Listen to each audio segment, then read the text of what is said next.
გიორგი, თემა ავარჩიეთ ძალიან რთული და საჭიროც და საჭიროც დღევანდელ მოცემულობაში. საქართველო როგორც ღვთისმშობლის წილხვედრი ქვეყანა. და ალბათ სწორი ახსნა ამ საკითხის ძალიან მნიშვნელოვანია, რადგან ყველაფეხის ნაბიჯზე ვხედავთ, ძალიან ხშირად ვუყურებთ სოცქსელებში ამ თემების ირგვლივ აქტიურად მიდის საუბრები და მე როგორც ჩემთვის ისეთ ჭკვიანი რესპონდენტი და ძალიან გასათვალისწინებელი და ამ კუთხით ვიცი როგორი განათლებაც გაქვს, მნიშვნელოვანია სწორად მოსაუბრე და სწორად ახსნას ეს თემა ადამიანმა და ამიტომ მოგიწვია ამ თემაზე სასაუბროთ. ხშირად გისმენ სხვადასხვა ლაივებზე და გაკვირდები, რამდენად სიღრმისეული ცოდნა გაქვს თეოლოგიური კუთხით. და მიხარია მრავალპროფილური სტუმარი ხარ და ძალიან ყურებადი და საინტერესო. გადაზიარება ლაიქები არ დაგეზაროთ და სტუმრის გვერდის გამოწერა არ დაიზაროთ, იმიტომ რომ გიორგი მართალია პირველად მე შემოვიყვანე ამ სივრცეში, მაგრამ მე როგორც ვაკვირდები, როგორც კი მოიცლის ხოლმე საეკლესიო თემებზე, სადაც მიდის საუბრები, თითქმის ყოველ ღამე სხვადასხვა ლაივში ადის და სწორ პოზიციას აფიქსირებს ხალხთან და მარტო ჩემთან რომ უყუროთ ამისთვის არა, გამოიწერეთ გიორგის გვერდი, რომ როდესაც ის ლაივში იქნება ვინმესთან, მოისმინოთ ძალიან კომპეტენტური და საინტერესო საუბრები საეკლესიო თემებზე. დავიწყოთ გიორგი ღვთისმშობლის პატივისცემის კულტურა რას ნიშნავს საერთოდ და მე უკვე გავშალოთ ნენელა თემა. კი ბატონო, მივესალმები თქვენს მაყურებელს, ძალიან კომპეტენტურს, ძალიან ყოჩახს, კარგს, ჩვენს ძვირფას მაყურებელს. მადლობა მოწვევისთვის.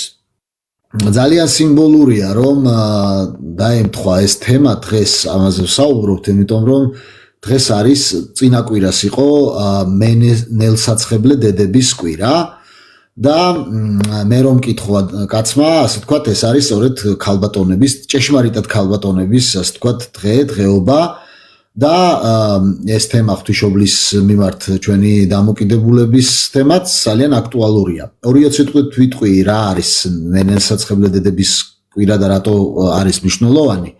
ეს არის ის პერიოდი, როდესაც უფალი ასე ვთქვათ, მოკლეს ჯვარზე და დასაფლავების შემდეგ ქალბატონები მიდიან რომ აცხონ მელსაცხებელი. ძალიან საინტერესო ეს იმით არის, ძვირფასო მეგობრებო, რომ კაცები არიან დამალულები. ეშინიათ. ქალებს არ ეშინიათ, არის ეშინიათ კაცებს. კაცებს ეშინიათ საზოგადოების, რადგან ჯვარზე კრიმინალებს ხოცავდნენ მხოლოდ ძალიან ცუდ კრიმინალებს და ვინ გაბედავდა რომ ასეთ კრიმინალს ვინმე მივიდოდა პატივს მიაგებდა. და ქალბატონებს არ ეშინიათ, ქალბატონები მიდიან ვაშკაცურად, მაშინ როდესაც მოციქულები ყველა დამალულია. ერთი უნდა აღნიშნო რომ ერთი კაცია, რომელმაც გაბედა, ასე ვთქვათ, უფლის პატივისცემა, ეს არის იოსებ არიმათიელი, რომელიც არის ძვირფასო მეგობრებო, სხვა შორის სინედრიონის წევრი და მან გაბედა და პილატესთან მიდის და ფულს უხდის და პატივისაცემად, ასე ვთქვათ, თავის აკლდამაში ასვენებს. ვის რო იკითხავ, ხო? მოღალატეს, იმიტომ რომ აი მოღალატესავით გაასამართლა მთელმა იერუსალიმმა, მთელმა ებრაულმა, ასე ვთქვათ, სინედრიონმა და სინედრიონის წევრი ბედავს ასეთი რაღაც გაკეთებას. ეს კაცებსაც რომ ასე ვთქვათ, არ დავაკნინოთ კაცებს ვაშკაცობა მიუხედავად იმისა, რომ მოციქულებს ამ მომენტში ეშინიათ. მაგრამ ქალებს არ ეშინიათ, მიდიან და აი აქედან გამომდინარე მე პირადად 8 მარტს კი არ ულოცავ, მე ქალბატონებს მინდა მიულოცო პირველ რიგში თეკლა თქვენ და ყველა ქალბატონს რომელიც გვისმენს და საქართველოს ქალბატონებს, ყველა მართლმადიდებელ ქალბატონს სოფლიოში. და აი აქედან გამომდინარე ძვირფასო მეგობრებო, ჩვენ უნდა გვესმოდეს რამხელა პატივი ერგო ჩვენს სამშობლოს, რომ ყველაზე დიდი ქალი სამყაროში, ყველაზე დიდი არა მარტო ქალი სამყაროში, არამედ ყველაზე დიდი ქმნილება სამყაროში. ყველაზე პატივდებული ანგელოზებზე და ქერუბიმებზე და სერაბიმებზე აღმატებული ქალბატონი არის შეხვდა წილად საქართველოს გაქრისტიანება. ეს ისტორია შემდეგნაირად არის, მეგობრებო, მოციქულებს ძალიან მოწონდათ და ყოველთვის სამოციქულო ტრადიცია კენჭისყრა. კენჭისყრა წილისყრას ეძახდნენ, ასე აირჩიეს იუდას მაგივრად მათ მოციქული, ასე ვთქვათ, იუდას ჩამნაცვლებელი, თუ შეიძლება ასე ითქვას, იმიტომ რომ მოგეხსენებათ იუდას ისტორია სამოციქულო ტრადიციას ვერ გაყვადა, რაც გააკეთა. და მკვეთრით აღდგომის შემდეგ, სულთმოფენობის შემდეგ ისინი ასრულებენ უფლის დავალებას, წადი და დაიმოწაფენით ყოველი წარმართნი და ნათელეცით მათ სახელთა მამისა და დადისა და დასულისა წმინდისათა და უნდა წავიდნენ მთელ მსოფლიოში. რამხელა მისია დაეკისრათ, ჩვენ საერთოდ უნდა კარგად გვესმოდეს რა. რაღაცა მეთევზეების ჯგუფია, მეთევზეები არიან ძირითადად ძვირფასო მეგობრებო, რომლებსაც დაევალათ, რომ არანაირი აკადემიური განათლება მაგ ხალხს არ აქვს, მაგრამ დაევალათ, რომ სოფლიოში ყველაზე მნიშვნელოვანი რამე გააკეთონ. მებადურები, თევზების მაგიროთ ხალხის მებადურები უნდა გახდნენ. ანუ უნდა მოინადირონ, როგორც თევზს იჭერდნენ, აი ესე უნდა დაიჭირონ ერები. და ამ კენჭისყრაში თუ სად ვინ უნდა წასულიყო, საქადაგებლად. ღვთისმშობელმაც მოინდომა რომ მიიღო მონაწილეობა. რა, ღვთისმშობელი ასეთი დიდი სიწმინდე ყველას კარგად მოიხსენებოდა, ვინ ეტყოდა უარს ახლა ღვთისმშობელს არ მიიღო მონაწილეობა, ხო, რა თქმა უნდა, მაგრამ ამავე დროს მათ კარგად ესმით რომ ეს სახიფათო საქმეა, არც ისე ეს არის ახალგაზრდაა, ქალბატონი ჩვენი დიდი ქალბატონი მარიამი, ქალწული მარიამი დაახლოებით 50 წლამდეა. და ეხლა სადღაც მოგეხსენებათ ეხლა რა ვიცი, ეტლით ვერავინ გაუშვებდა, უნდა წასულიყო ესე ვაშკაცურად ღვთისმშობელი და რა თქმა უნდა მის ეს უფლება რომ კენჭი წილი ეყარა და მას შეხვდა იბერია. იბერია შეხვდა, მეგობრებო, ეს არის ჩვენი ქვეყნის ტერიტორია, რომელიც უნდა გაექრისტიანებინა ღვთისმშობელს. მაგრამ აი წამოსვლას აპირებდა, უკვე გადაწყვეტილიყო, ემზადებოდა წამოსასვლელად მოგზაურობისთვის, ღვთისმშობელი ეს რო წამოსულიყო, ხო წარმოიდგინეთ, ღვთისმშობელი რო შემოსულიყო საქართველოში, თავისი დროით შემოსულიყო, ეს რა საოცარი იქნებოდა, უკვე რა საოცრებაა, რომ ეს პატივი გვერგო. მაგრამ ღვთისმშობელს ეცხადება თავისი ძე, უფალი იესო ქრისტე და ეუბნება, რომ შენ უნდა დარჩე იერუსალიმში და ერი იგი საზეპურო, ასე უწოდებს საქართველოს, ერი იგი საზეპურო, არა ვთქვათ უარყო ერი იგი საზეპურო და შენი ლოცვით მიუხედო მას უკუნთი უკუნისამდე. და კი პატრონობს აგერ ამდენი 2000 წელია უფალი ღვთისმშობლის ლოცვით. და მის მაგივრად მოდის და ასეთი კურთხევა გასცა უფალმა, რომ წამოსულიყო ანდრია პირველწოდებული. პეტრეს უფროსი ძმა, პეტრე მოციქულის უფროსი ძმა ანდრია.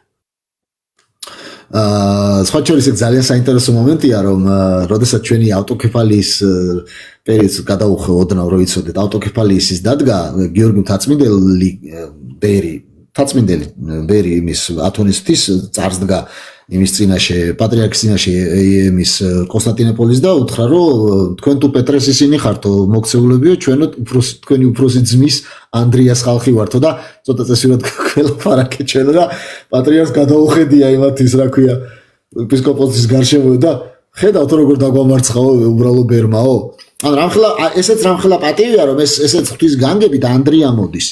და სხვა შორის მას მოაქვს ხატი.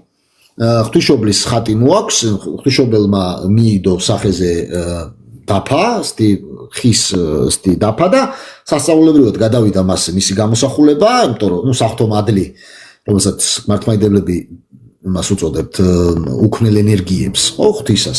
საღვთო მადლით გადავიდა უქმნელი ენერგიებით მისი გამოსახულება და უთხრა ღვთისმშობელმა ანდრიას, რომ აი ამ ხატის მე მოვდივარო, ანუ ჩვენ გვესმოდეს ხატი რა არის. ხატი არის, არ არის უბრალოდ ნიმუში ხელოვნების რა.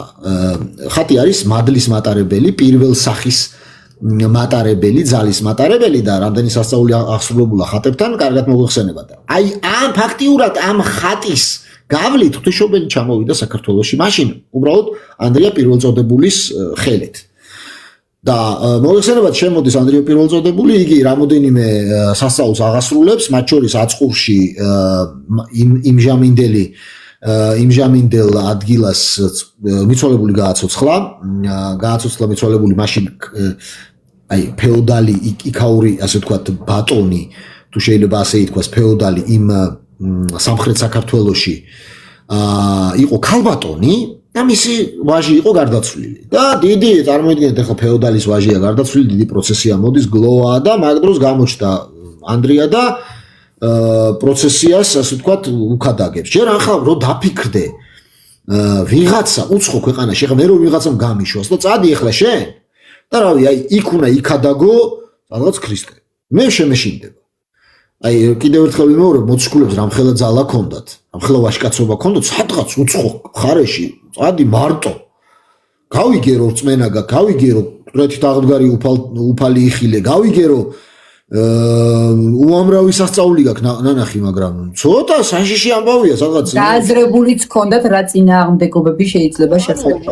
ეს უნდა კარგად გავიაზროთ. ეხლა ჯერ იმ ქალბატონებს რამხელა ვაჟკაცობა იყო და მე ეხლა მოციქულები მიდიან სიკვდილზე. ყველა ჯვარს გააკრეს, ანუ იოანე მოციქულის გარდა სულ ყველა დახოცილია აი ამ მოღვაწეობის პერიოდში და ასე მოდის ესა და ეს კაცი არც ისე პატარაა წლოვანებით ანდრია მოდის და აი ესე სასწაულს აღასრულებს და ნუ ეხლა ასეთ სასწაულს რო აღასრულებს განზრახ კეთდებოდა უფლის მადლით ეს იმიტომ რომ ის ბიჭიც განზრახ იყო გარდაცვლილი რომ აღსრულებულიყო მასზე ღვთის ძალა და მოაქცია ის რეგიონი პირველი თემი იქ შეიქმნა საქართველოში და ცოტა ხანი დარჩა რამოდენიმე წელი იგი მან ცხოვრობდა ანდრია და ასწავლა მათ წირვალოცვა ღრუბლები დაადგინა პატარა საყდრების აშენება მოასწრო და შემდეგ გააგრძელა თავისი მისიონერული საქმე უკვე გადავიდა დიდაჭარიდან შემოვიდა შემდეგ გადავიდა აფხაზეთში რამოდენიმეჯერ იმოგზაურა სხვა შორის დღევანდელი კიევის მხარესაც იყო ჩასული ანუ ესე აყვა იმას რა ქვია შავი ზღვის რეგიონს და გადავიდა და იწინასწარმეტყველა დღეს დგას კიევში რო ჩახვიდეთ დღეს დგას მისი ძეგლი იქ ანდრია პილოტოდების ძეგლი რომელსაც ხელი აქვს ესე გაშვერილი და აი იწინასწარმეტყველა რომ აქ მომავალში ღვთისმადლი გამწყინდებაო და კიეო-პეჩორის ლავრაზია საუბარი რომელიც ასევე ღვთისმშობლის სავანით ითვლება როგორც ათონის მთა მაგრამ აი სახელმწიფო საქართველოს ქვეყანა ერი ერთადერთია რომელიც ღვთისმშობელს შეხვდა წილად წილისყრაში რამოდენიმეჯერ იმოგზაურა ღვთისმშობლის იმით რა ქვია კურთხევით შემდეგ უკვე სხვა მოციქულებთან ერთად სიმონ კანანელთან ერთადაც იმოგზაურა სამწუხაროდ უნდა ვაღიაროთ რომ სიმონ კანანელი ამ ტერიტორიაზე ახლო ეწამა ქრისტესთვის ამ ქადაგების დროს და რისი თქმა მინდა ასე დაიწყო ზრუნვა ღვთისმშობლისა საქართველოსზე თუმცა ეს მხოლოდ დასაწყისი იყო მისი ზრუნვა ძირითადად კი გადმოვიდა აღმოსავლეთ საქართველოშიც მაგრამ აქეთ თემები ჯერ არ იყო ასე ვთქვათ ფეხმოკიდებული კი დღეს არქეოლოგები ნახულობენ ქრისტიანების დასახლებებს სანამ წმინდა ნინო შემოვიდოდა მაგრამ ეს არ იყო ძლიერი დასახლებები ეს მცირე თუ შეიძლება ასე ითქვას პირველ საწყის ფუნდამენტად არ ითვლება ანუ თუ შეიძლება ითქვას ქრისტიანობა მაშინ აღმოსავლეთ საქართველოში უფრო იატაკქვეშეთში დავარქვათ კატაკომბებში უფრო იდევნებოდა და არ იყო კატაკომბები როგორც მთლიანად რომის იმპერიაში მოგეხსენებათ რომის იმპერიაში 312 წლამდე კონსტანტინე დიდამდე იგი იდევნებოდა და შემდეგ ასე ვთქვათ კონსტანტინე დიდის ძალისხმევით რომელმაც ბრძოლაში მაქსიმუსი დაამარცხა მას ჩვენება ჰქონდა ჯვრის ამით ძლიერე ესეთი ჩვენება ჰქონდა და მიხვდა რომ რაღაცა რა არის ნეტა ეს ნიშანიო და ჯვიმეებზე ფარებზე დაახატეს ეს ტრადიცია მაქიდან მოდის აი როდესაც ბრძოლებში ჯვარია ფარზე მეომრების ფარებზე რომ ჯვარია კონსტანტინეს გამოცხადების შემდეგი ნაწილია კონსტანტინე დიდის ხარა მოხდა ის რომ ეს ყველაფერი მეგობრებო გადაჯაჭვულია ეს ისტორია ღვთისმშობლის წილხვედრობისა გადაჭაჭვულია ჩვენთან მეორე მნიშვნელოვანი ისტორიასთან რაც არის უფლის კვართის საქართველოში ჩამორბრძანების ისტორია რატომ იმიტომ რომ წმინდა ნინო აქ ჩამოდის უფლის კვართის საძებნელად ამიტომ არ შეიძლება ჩვენი ღვთისმშობლის წილხვედრობის და გაქრისტიანების ისტორია გამოყოფილიყოს აი ამ კვართის ისტორიასთან ამიტომ ორივე სიტყვის კვართის ისტორიასაც შევეხებ მოგეხსენებათ უფლის ჯვარცმის დროს რომაელებმა გახადეს კვართი ბევრმა არ იცის ვირფასო მეგობრებო და უფალი ჩვენი იესო ქრისტე ჯვარზე რო არის გაკრული ნაწილობრივ შემოსილია მაგრამ მინდა ყველა მიცოდეს რომ იგი შვილეშიშველი იყო გახტილი იყო აბსოლუტურად და გაიყვეს მისი, ასე ვთქვათ, ეს კვართი და რომელმა იყიდეს. კარგი კვართი იყო რა, რაღაცაში გამოიყენებდნენ. ამ პერიოდში, როდესაც სანამ უფალს მოკლავდნენ, ჯვარზე გააკრავდნენ, სინოდრიონმა გაუგზავნა ებრაელების სხვადასხვა ტომებს, სხვადასხვა ქვეყნებში, ჩამოდით, მესიათ აცხადებს ვიღაცა თავს და გამსაჯოთ იგი. და ერთი თვით ადრე ჯვარცმამდე ცხეთიდან ჩავიდნენ ცხეთელი ებრაელები, რომელიც ნაბუქოდონოსორის დროიდან გამოქცეულები იყვნენ, ჩამოსულები ცხეთაში, ჩვენ მივიღეთ ებრაელები ძალიან დიდი სიყვარულით აქ ცხოვრობდნენ, შვიდათ ლამაზად ყოფდათ, თავის სინაგოგაც ჰქონდათ და ასე შემდეგ და ერთ-ერთი მიზეზი, რატომაც ასე შეიყვარა და ასე წილთვლომილი გახდა საქართველოს ღვთისმშობლისა, იყო ებრაელების მიმართ ძველი ნამდვილი, ასე ვთქვათ, ჭეშმარიტი ღვთის ხალხის მიმართ ჩვენი სიყვარული. როდესაც მიღებული იქნა ეს ხალხი, ჩვენ დავაბინავეთ და ჩადიან აქიდან ცხეთელი ებრაელები იმაში.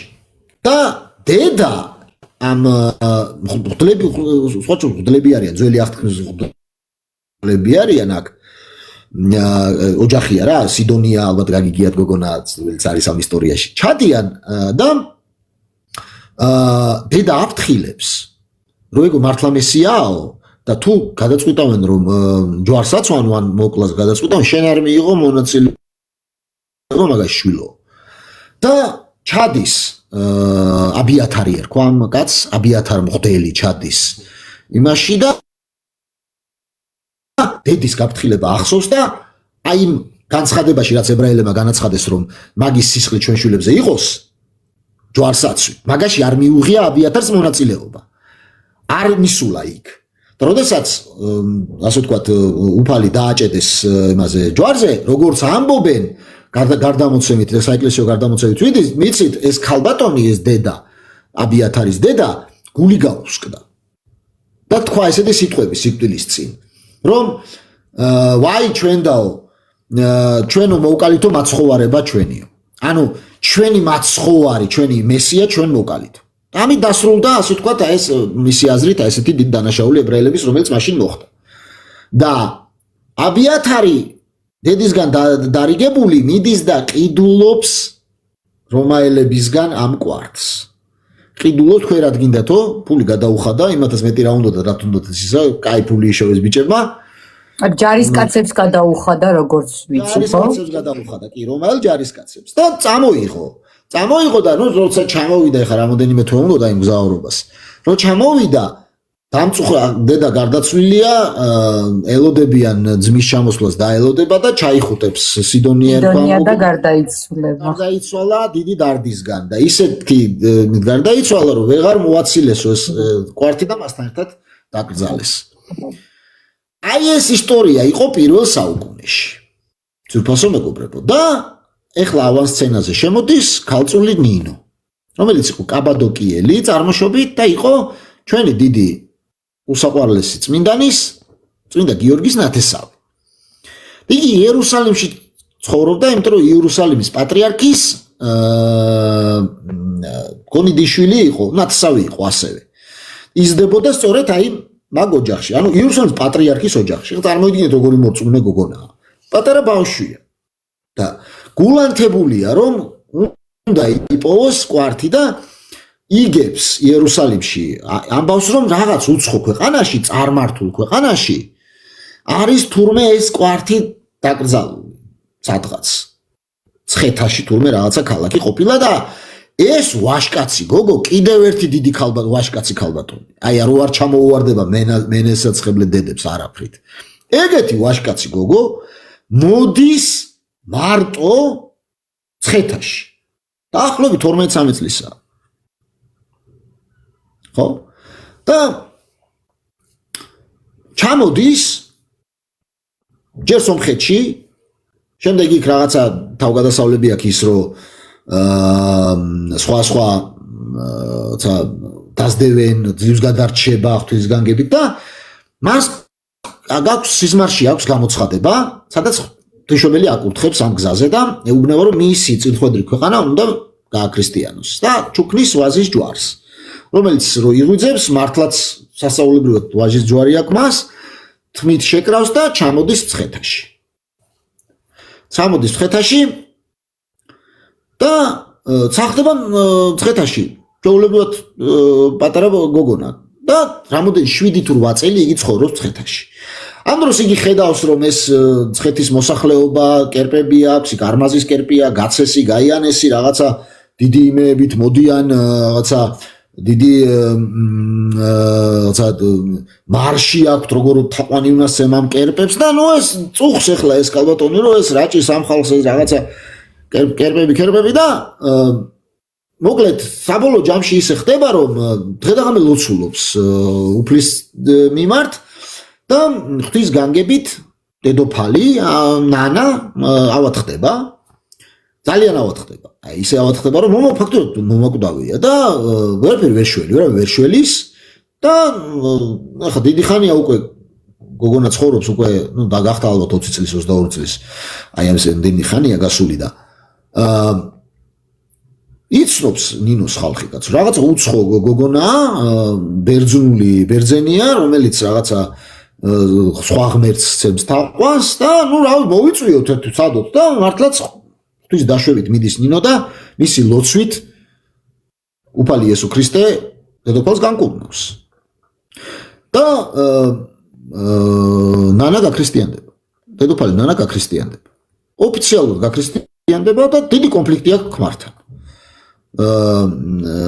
მეფესთან აქვს კონფლიქტი მეფე ძალიან გაბრაზებულია ისე გაბრაზებულია რომ აი ფაქტიურად შეიძლება გაცილებამდეც მივიდეს აქ ძალიან გაბრაზებული ხა წარმართი დავით მამაპაპის აი ფარნავაზის დროიდან მოყოლებული ერთ რაღაც არმასცემენ თაყვას მამის მამაპაპას ისა და გაბრაზებულ გულზე მიდის სანადიროდ როგორც ჩვევია ხოლმე სხვა მეფეებს მიდის სანადიროდ და იქ ნუ ცნობილი ფაქტია რომ თვალთ უბნელდება და სხვა შორის მემატიანე წევს რომ როგორც პავლესო დაუბნელდაო ესო აი პავლეს მოქცევის ამბავი მეორდება და ნუ და შეეშინდა ახლა კაცო ვერაფერს ვეღარ ხედავს დაეხვივნენ ეს ისენი მეფეო ეს რაღაც აგონიაშია ესა და მოკლედ ნინოს ღმერთ ყველას მიმართ ილოცა არმაზის რა ვიცი იუპიტერის იმის მიმართ და რა თქმა უნდა ჭეშმარიტი ღმერთის მიმართ ლოცვამ იგი განკურნა და იგი მოდის უკვე ფერიცვალება განცდილი მოდის შიში აღარა აქვს შეურიგდება იმას და ნინოს ეუბნება რომ ნინოს ღმერთთან მოდის და ეუბნება რომ რა გავაკეთო ახლა მეო სხვათა შორის ერთი რამე უნდა დავამატო მირიანს წმინდა მეფე მირიანს ახლა უკვე წმინდა მეფე მირიანს მანამდე ქონდა გაგებული ქრისტიანობის შესახებ ოღონდ წარმართული მხრიდან ვარსკვლავთ მრიცხვა აი როგორც ვარსკვლავთ მრიცხველებს ქონდათ აი როცა ჩავიდნენ უფლის ბაგას დრო თაყვანისცეს ხო ანუ უფალს მაში რა ქვია ბაგაში ბეთლემში ასევე სხვა მხრიდან აქვს გაგებული ასეთი რაღაცის შესახებ იმიტომ რომ ეხა გავრცელებულია რა უკვე მოძლიერებულია ქრისტიანობა აი კონსტანტინეს დროს სხვა ისტორიული წყაროების მიხედვით ისტორიკოსები გვაუწყებენ რომ დაახლოებით 7 მილიონი ქრისტიანია უკვე რომის იმპერიაში ეხა მაშინდელი 7 მილიონი როცა დაახლოებით არის აი ნუ რაღაც 40 მილიონი 50 მილიონი ადამიანი ხო აი ამ პერიოდში 7 მილიონი კარგი ერთი 5-6-10%-ამდეა და უკვე ისე დონეზეა მოძლიერებული მაშინ ქრისტიანობა რომ ესენი რა ქვია დიდებულები მაგალითად წმინდა გიორგი პატარა კაცი არ გეგონოთ კაცო ის იყო გენერალი იყო იმის რომის იმპერიის ანუ გენერალი ქრისტიანი დიდებულები ქრისტიანები არიან ანუ ძალიან უკვე ელიტა არის ქრისტიანი უკვე ელიტის ნაწილი არის ქრისტიანი რომის იმპერიაში და აქედან გამომდინარე მირიან მეფესაც აქვს ინფორმაცია ამის შესახებ ეხა ჩვენ ესეთ წარმოდგენა ნუ გვაქვს რომ იქ რაღაცა რადგან ტელეფონები არ ქონდათ ან პოსტა არსებობდა იქ მიდიოდა გაცვლა იქ შიკრიკები დადიოდნენ გადაქონდათ ისინი წერილები პაპირუსებით კომუნიკაცია ხდებოდა და აქვს ინფორმაცია რომ ასეთი რელიგია არსებობს ანუ ნინოს რელიგია არ არის მისთვის ასეთი რაღაცა პირველად გავიგე, არა, იცის ამის შესახებ, უბრალოდ არ წამს იმ მომენტამდე. ეხლა იწამა. და რას აკეთებს ნინო, ხო? ნინო ამბობს, რომ მე უნდა მოინათლოთ და მე არა ვარ მონათლავი. მე ანუ ღლებია საჭირო და იმიდან რა ქვია, აგზავნის მირიანი კონსტანტინე დიდთან ხოჩორის როგორი დამთხოვა 326 წელს არის ოფიციალურად ეს თარიღი და ეხლა არის 2026 წელი, ანუ 1600 წელს ვზეიმობთ წელს ჩვენი გაქრისტიანების. ანუ რის თქვა მინდა, რომ ნახეთ რამდენი სიმბოლოები დაეწყო, ხო? ანუ ის რომ ნენელსაცხებელ დედათა კვირა დაემთხვა ეს წელიც ამაზე რომ ვსაუბრობთ. და აი, ღვთისმშობლის ეს ღვაწლი იმაში გადაითარგმნა, რომ აღმოსავლეთ საქართველოს გაქრისტიანდა და კონსტანტინე ასევე აგზავნის უფლის ლურსმანს, ანუ ერთ-ერთ ლურსმანს, რომელზეც მიალურსმეს ჩვენი უფალი იესო ქრისტე. და ჩამოდის ბრძოლები ჩამოდიან და არაგვის პირას არის საყოველთაო ნათლობა, ერი მოინათლა, ანუ ელიტა მოინათლა, ეს ძალიან მნიშვნელოვანია, საერთოდ ელიტა. აი, როდესაც ჩვენ ვამბობ დიდ მოწამეში ჩვენ ორ რამეს გულისხმობთ. არა მარტო იმას, რომ დიდად ეწამა, არამედ ის, რომ იგი ელიტის წარმომადგენელი იყო. აი, დიდ მოწამეები ყველა იყვნენ ან დიდებულები, ან ისინი ასევე. და ორ რამეს ნიშნავს. აქედან გამომდინარე ელიტის მოქცევა და უფლის ის იყო მიზანი იყო, რომ როგორმე ელიტა მოექცეს, იმიტომ რომ ელიტის მოქცევა ნიშნავს, რომ მისი დაქვემდებარებულები უფრო ადვილად ხდებიან ქრისტიანები. აქედან გამომდინარე ზემოდან ქვემოთ მოხდა მოქცევა, მეფე დედოფალი გაქრისტიანდა, შესაბამისად აღმოსავლეთ საქართველოს რეალურად გაქრისტიანდა. ცოტა მერე თაში ცუდად იქცეოდა ჩვენი წმინდა მეფე, იმიტომ რომ ცოტა ძალით უნდა შეეტანა და ქალწული ნინო მას ძალიან ეწინააღმდეგებოდა, არ შეიძლებაო ისო, მაგრამ მეფე არა, თავის ისინი ქონდა იქ. მირიან მეფესთან დაკავშირებით შეკითხვა დაგვიწერეს და არ მინდა თემას გავცდეთ და მერე მომიწიოს მოტრიალება. მირიან მეფე რა ეროვნების იყო და რა სარწმუნოების ნათლობამდეო, რაღაც დოზით ეს ჩვენ ავხსენით, მაგრამ რა ეროვნების იყო, რატომ დაწერა, ვერ მივხვდი. მირიან მეფეს მე რამდენადაც ვიცი, გარკვეულად არა ვარ ბოლომდე არ ვარ დარწმუნებული, მაგრამ რამდენადაც ვიცი, ჩემი სწორეს ვინმე თუ ისტორიკოსი თუ ვინმე არის ქვემოთ, მე რამდენადაც ვიცი, გარკვეულწილად ირანული ფესვები ქონდა მაგ შტოს, მაგრამ არ ვარ 100% დარწმუნებული. რაც შეეხება რელიგიას, მეც ეგრე ვიცოდი და მეგონა რომ ამის ახსნა არ იქნებოდა საჭირო. ანუ ფარსის ირანული ფესვები ქონდათ. მაგათ ბაგრატიონებამდე. მე ასეთი ინფორმაცია მაქვს, ასე მახსოვს. თუმცა რადგან შეიძლება ვწდებოდე, დიდი სიამოვნებით მივიღებდი შესწორებას. რაც შეეხება რელიგიას, როგორც აღნიშნე, ისინი იყვნენ ფარნავაზის და ქუჯის რელიგიის წარმომადგენლები, ეს არის არმაზის კულტი. რომელიც როდესაც ფარნავაზმა გააერთიანა. სულ წარმომავლობას გვიწერს უმეტესობა. ხო, მაგაზე ვამბობ, კერტაყვანისავლები იყვნენ, ძვირფასო მეგობრებო და არმაზის კულტი იყო. გაცი და გაიანი ესეთი ორი, რატომღაც ესეთი ორი. და ძალიან ცუდად სამწუხაროდ არ იყო ეს კარგი ისა. და გაიმის ხო. ნახეთ და შემდეგ ნინო ეუბნება, რომ იცით მე რატო ვარ ჩამოსული, აქ არის ჩვენი უფლის იესო ქრისტეს კვართი დაკრძალული და იწყებენ ძებნას. მალევე მოძებნია, რატომ? იმიტომ რომ იმ ებრაული შტოს წარმომადგენლები ხოჩოს გაქრისტიანდებიან. აბიათარის შთამომავლე ესენი რა და დაემოწაფებიან წმინდა ნინოს და მიანიშნებენ დაახლოებით სად უნდა იყოს ეს ისა და მართლაც ნახავენ მასე არის ამოსული ხე, იმ ადგილას დიდი ხე თურმე ეს ხე ამოსულა, ამას მოჭრიან და ამ ხეს შემდეგ მეგობრებო დაჭრიან სხვადასხვა მორებად და ააგებენ მოციქულთა სახელზე, 12 მოციქულის სახელზე ეკლესიას, რომელიც დღეს სვეტიცხოვლის სახელით არის ცნობილი. ოღონდ ეს სვეტიცხოვლის ტაძარი, რა თქმა უნდა, გვიანდელია და პირველი იყო ხის და სვეტიცხოველი, იმიტომ ქვია, რომ ცხოველია ძველი ქართული სიტყვა ნიშნავს ცოცხალს. რომ ერთ-ერთი სვეტი სასწაულებრივად დიდი ხნის განმავლობაში იყო გამოკიდებული ჰაერში. იმიტომ რომ ანგელოზმა ამაღლა, ის დიდი იყო, რომ ვერც ხარებით, ვერაფრით ვერ დააყენეს ფეხზე და საღვთო ასე ვთქვათ ძალით იგი ჰაერში დადგა და მირონის დიოდა მას დიდი ხნის განმავლობაში და ძალიან დიდ სასწაულებს ახდენდა და რამოდენიმე თვე მირონდენა ქონდა ამ სვეტს, ამიტომ ცოცხალი სვეტი დაარქვეს, სვეტი ცხოველი დაარქვეს და მთელი საქართველოს ჩამოვიდა აქაც. დასავლეთიდან ხალხი ჩამოდიოდა, მოყავდათ ესენი რა ქვია დაავადებულები, მეუღლების განსაკუთრება. ხო და იკურნებოდა ხალხი. რამოდენიმე მიცვალებულია აღდგარი აი ამ სვეტის ცხოველთან.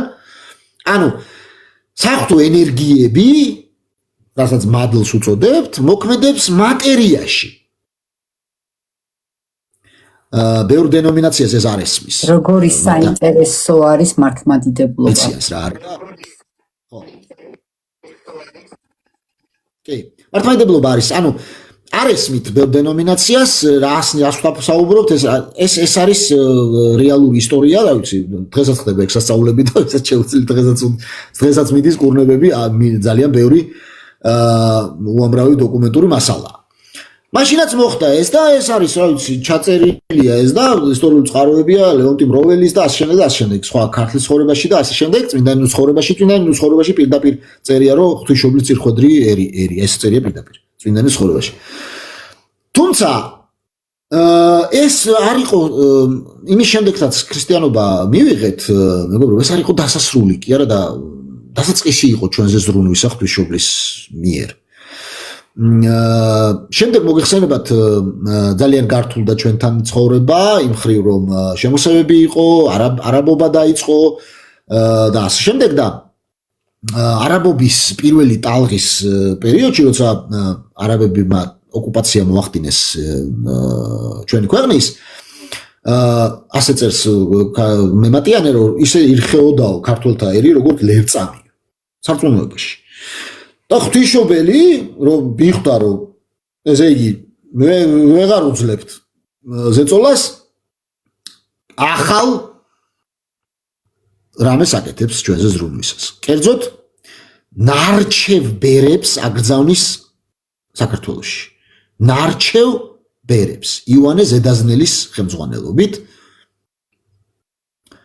დღევანდელი სირიიდან ასურეთიდან ხო ასირიიდან ხო და თვითონ ეს ისტორია თუ როგორ მოხდა ამ ბერების გამოცხადება ქონდა ხალხს ახლა ვინმეს თუ წარმოდგენა აქვს რომ იმ ხალხმა ახლა სამშობლო მიატოვეს და რა ვქნათ იცი რაღაცა კაი ამინდია წამო ახლა იბერიაში ვიქადაგოთ ეგრე არ მომხდარა არავინ ესეთ რისკზე არ მიდის ის ღვთისმოყვარე ხალხი იყო მაგრამ რა ვიცი არ დასიზმრებიათ მათ ქონდათ გამოცხადება პირდაპირ ღვთისმშობელი გამოეცხადება ამ ხალხს და ეუბნებათ საძმოა დიდი მონასტერია და საძმოს ეცხადება და ეუბნება რომ ჩემს წილხოთ ქვეყანაში მიდიხართ ოღონდ მათ შემდეგ წილი ყარეს ვინები წავიდეთო არ იცოდნენ და საკურთხეველზე დებენ იმებს თავის ადამიანების სახელებს საძმოს სახელებს და იქიდან არჩეული 13 ბერი ღვთისმშობელი არჩევს რომელი ბერები უნდა ჩამოსულიყო იოანე ზედაზნელი ისე წილკნელი აქედან მოდის 13 ასურელი მამის ხო კი 13 ასურელი მამა ისე წილკნელი არ მინდა ვინმე დამარჩეს დავით გარეჯელი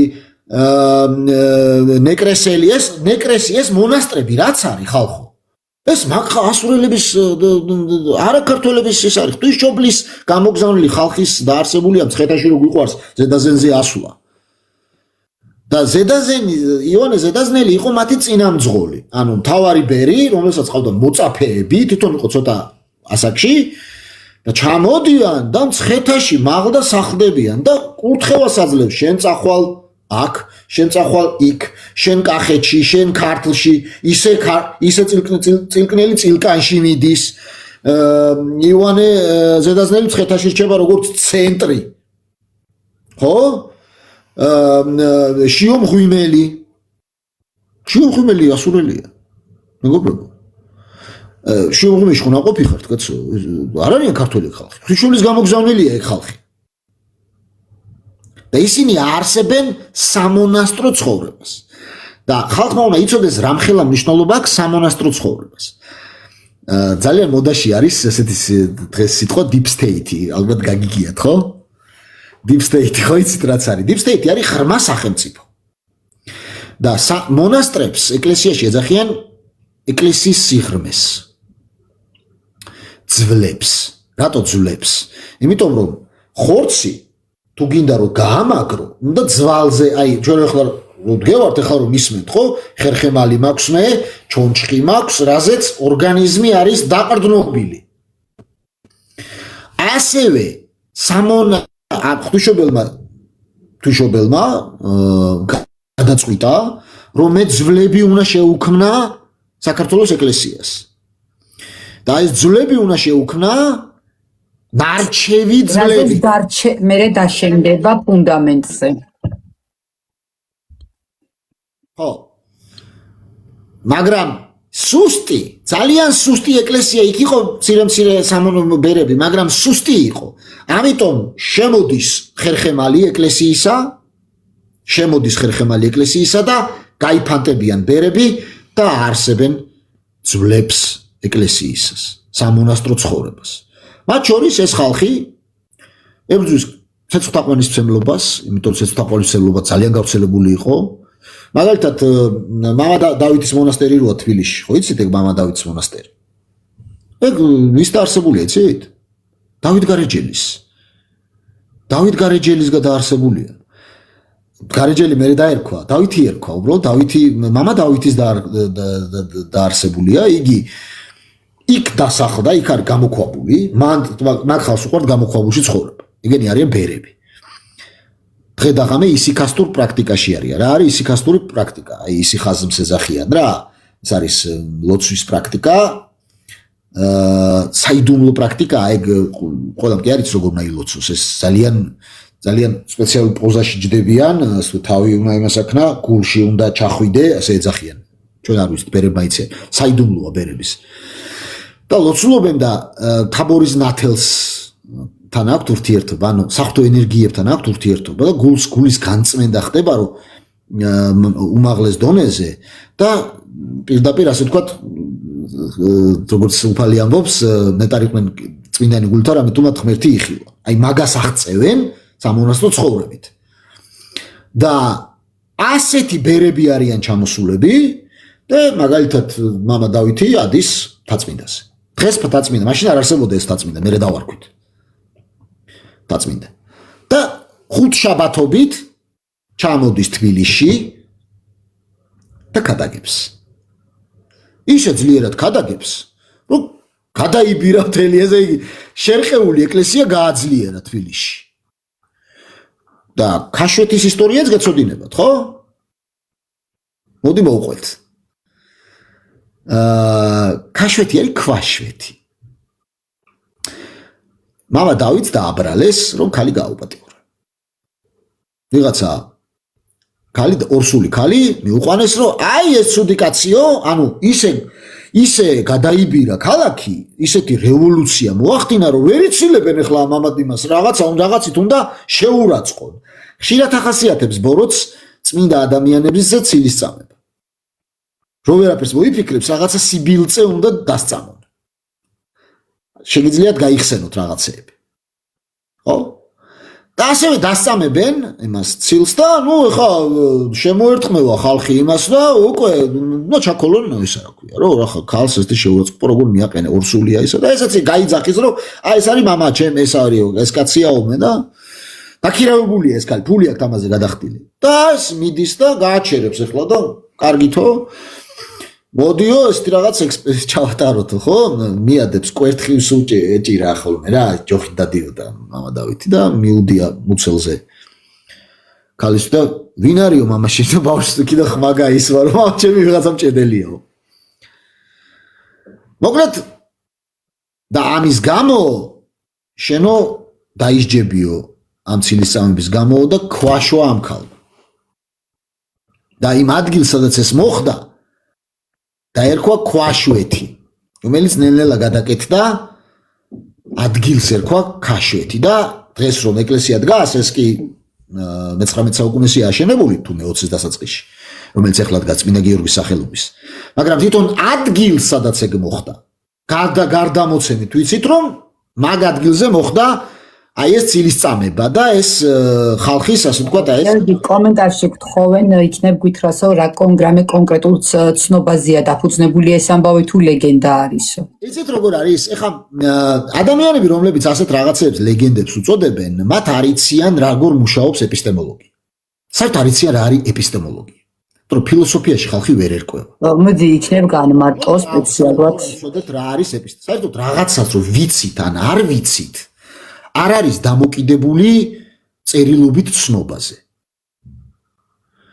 მხოლოდ მაგალითად პავლე მოციქული კორინთელთა მიმართ მოდიში თესალონიკელთა მიმართ მეორე ეპისტოლეში ამბობს რომ შეინახეთ ძმანო ტრადიცია რომელიც გარდამოგეცით როგორც სიტყვით ისევე წერილობით.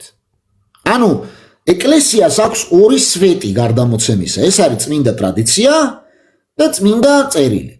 ასევე პირველ კორინთელთა მიმართ ეპისტოლეში პირველ კორინთელთა მე-15-ში პავლე მოციქული ამბობს რომ ძმანო გაქებთ თქვენ იმიტომ რომ მტკიცეთ იცავთ ტრადიციებს რომელიც გარდამოგეცით. რისი თქმა მინდა? საეკლესიო ეპისტემოლოგია მუშაობს როგორც წერილობითი ნაწილით, ისე გარდამოცემითი ნაწილით. მაგალითად, ბასილი დიდი პირდაპირ წერს, რომ ჩვენ არა მარტო ბასილი დიდი, მაგალითად იოანე ოქროპირი, მაგალითად ნეტარი ავგუსტინე, რომ ჩვენ წმინდა გარდამოცემა მივიღეთ ორი მიმართულებით.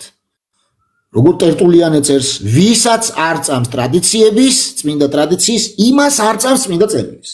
რატომ? იმიტომ რომ წმინდა წერილი ეყრდნობა წმინდა ტრადიციას. ამას ბერძნულში ქვია პარადოსისი. პარადოსისი არის მთავარი საეკლესიო გარდამოცემა, რომლის ნაწილია წერილობითი გარდამოცემა. ამიტომ ვინმე რომ ამბობს რა ცნობები გვაქვს, მან არ იცის რომ ცნობები ანტიკურ კულტურაში ეკლესიაში წმინდად გარდამოეცემოდა თაობიდან თაობას. კიდევ ერთ მაგალითს მოვიყვან. მაგალითად პირველ კორინთელთა მე-15 სტროფი, სადაც პავლე მოციქული ამბობს რომ აღდგა მკვდრეთით უფალი 500 ადამიანს გამოეცხადა, 12-ს გამოეცხადა, მერე მე გამომეცხადა და ჩამოთვლის ამ მეს, ვისაც გამოეცხადა, მკვდრეთ დაუდგომელი უფალი ჩვენი იესო ქრისტე. ეს არის დაწერილი ლექსად. რატომ არის ლექსად დაწერილი? ისტორიკოსებს აბსოლუტური უმრავლესობა თანხმდება, რომ ეს არის ლექსად დაწერილი, იმიტომ რომ ებრაულ ტრადიციაში და ზოგად ანტიკურ ტრადიციაში არ წერდნენ ხოლმე რაღაცეებს და რომ დაემახსოვრებინათ ადვილად, სიტყვით გადასცემდნენ ლექსად. და ასეთი გადაცემა, მაგალითად ძველ აღთქმაში ძალიან კარგად ჩანს. იმიტომ რომ თორას ძალიან დიდი ნაწილი, მაგალითად ფსალმუნები, სულ ლექსად ფსალმუნები ხალხს გონია რომ ეს არის რაღაც ტექსტია. ფსალმუნები არის სიმღერა.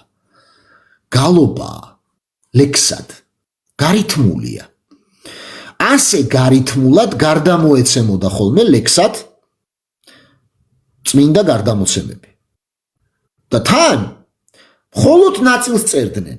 ორი მიზეზით წერდნენ ნაწილს. პირველი, იმიტომ რომ წერილობით მეგობრებო წერა-კითხვა ხალხმა არ იცოდა და მხოლოდ წერდნენ იმ შემთხვევაში თუ აპოლოგეტიკური დაცვა იყო სარწმუნოების საჭირო, აპოლოგეტიკური ნაწილი, ანუ ვიღაცა შეუტევდა ერესი და ამიტომ უნდა ჩაწერილიყო.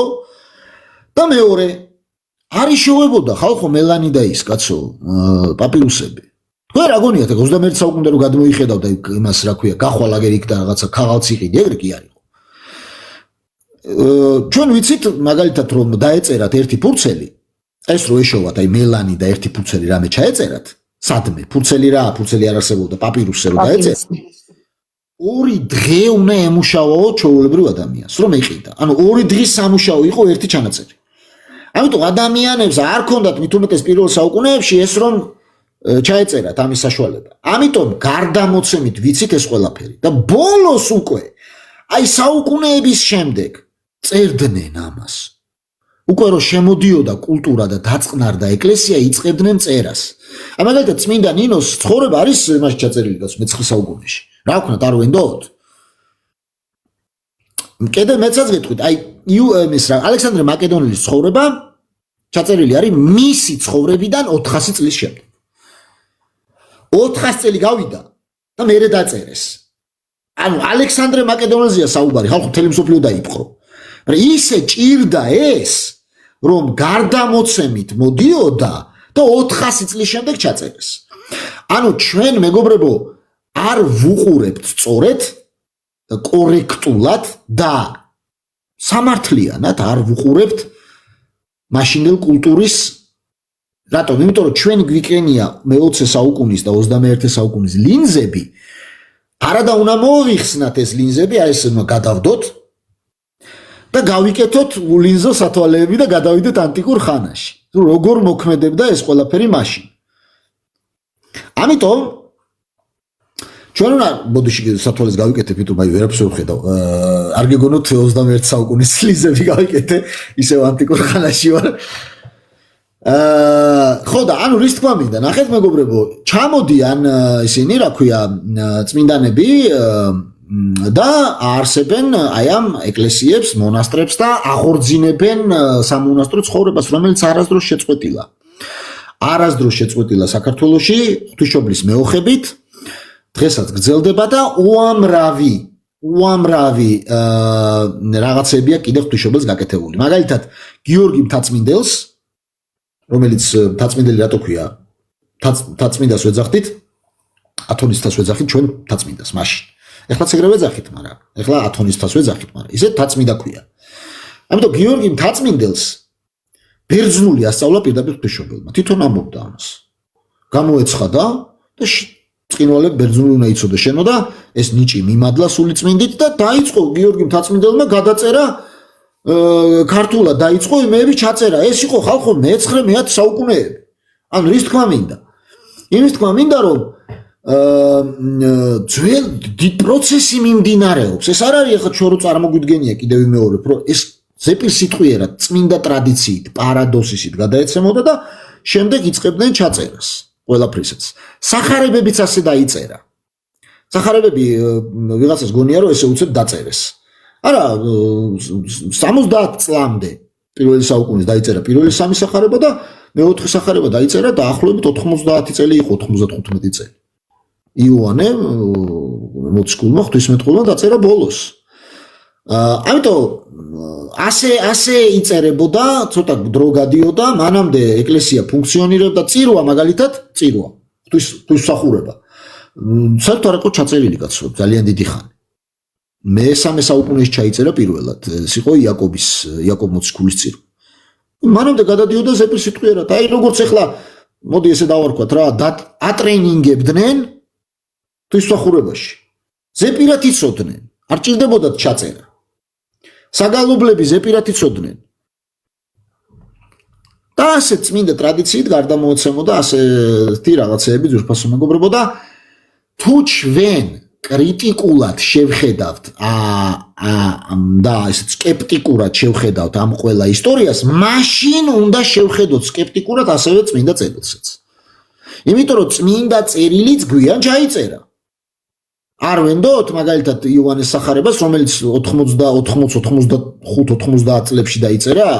რა ვიცი, იქნება ვიღაცამ თქვას, რომ აი მოხუცი იყო იოანე და არ ახსოვდა რაღაცეები და მოიგონა რა. ხვდებით როგორ აბსურდამდე მივდივართ. ამიტომ ჩვენ უნდა ზუსტად გვესმოდეს, რომ წმინდა რაღაცეებს ღმერთი მფარველობს. უნდა რომ ჩვენამდე მოვიდეს, ჩვენ უყვარო ვართ ღმერთს, ძალიან უყვარო ვართ უფალს და ჩვენამდე უნდა რომ მოვიდეს ძალიან მაღალი სანდოობის ინფორმაცია, რომ გაგვაძლიეროს. ეხლა ეს ერთი, ეხლა მე კიდევ ერთი რამე მინდა ვთქვა. ეს ისტორია არ ნიშნავს, რომ ჩვენ რაღაც პრივილეგირებული ერი ვართ. ეს უფრო პასუხისმგებლობას გვაკისრებს როგორც ეს. ასე დაემართათ ებრაელებს, მათ ეგონათ ა ブラ ამის შვილები ვართო და გაამპარტავანდნენ და უფალი ვერ იცნეს. არა ბატონო ჩემ. ეს არის რაც უფრო რას ამბობს უფალი, ვინც აიმაღლებს თავს დამდაბდესო და ვინც დაიმდაბლებს თავს ამაღლდესო, ხო? და ვისაც უნდა რომ ყველას უფროსი იყოსო, იყოს ყველას მსახურიო.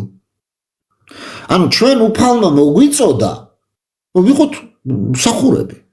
უნდა ვემსახუროთ ხალხს. ასეთი ის რომ მოგცა წყალობა და ასეთი დიდი რაღაცები რო გვაჩუქა,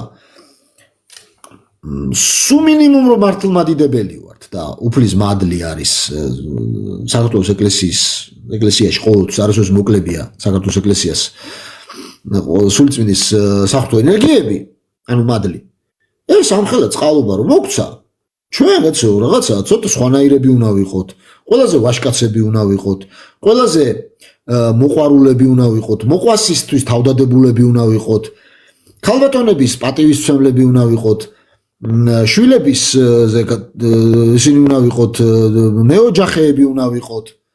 არ უნდა ვიყოთ ისინი რასაც დღევანდელი ქართველი თითქმის ყველა ნაწილში აცდა. არ უნდა ვიყოთ ისინი რა ქვია სეკულარული ლიბერალები, ტრადიციული ხალხი უნდა ვიყოთ. უნდა მეგობარი რას ამბობს უფალი? არ არსებობს იმას დიდი სიყვარული, ვინც დადოს თავისთვის მეგობრისთვის. ანუ მეგობრის მოყვარულები უნდა ვიყოთ. აი, სადღი გრძელოებში რა ფასეულობებსაც ვამბობთ, ეგ უნდა გავატაროთ ცხოვრებაში. ანუ სადღი გრძელოში არ უნდა დარჩეს ეგ ფასეულობები. ხო, ვამბობთ უფლის დიდებას. ხო, პირველად უფლის უფალს ვადიდებთ. პირველი უფალი უნდა გვიყვარდეს, იესოზე ძლიერად არავინ არ უნდა გვიყვარდეს. ძალიან აჭრილი კომენტარი დაიწერა და არ მიაქციო ყურადღება. სასაცილო თემამდე ნუ დაიყვანთ, ძალიან გთხოვთ ამ საკითხს მე ხლა მინდა. კაცო შეკითხვა, ქრისტე ლიბერალებმა აწამეს თუ კონსერვატორებმაო და ესეთ აბსურდამდე დასვა არ მინდა. ესე არ არის, არ ესმის ხალხს არც ლიბერალი რა არის, არც კონსერვატორი რა არის. ლიბერალიზმი დაიბადა საფრანგეთის რევოლუციის შემდეგ, მანამდე არ არსებობდა და კონსერვატიზმიც მაშინ დაიბადა.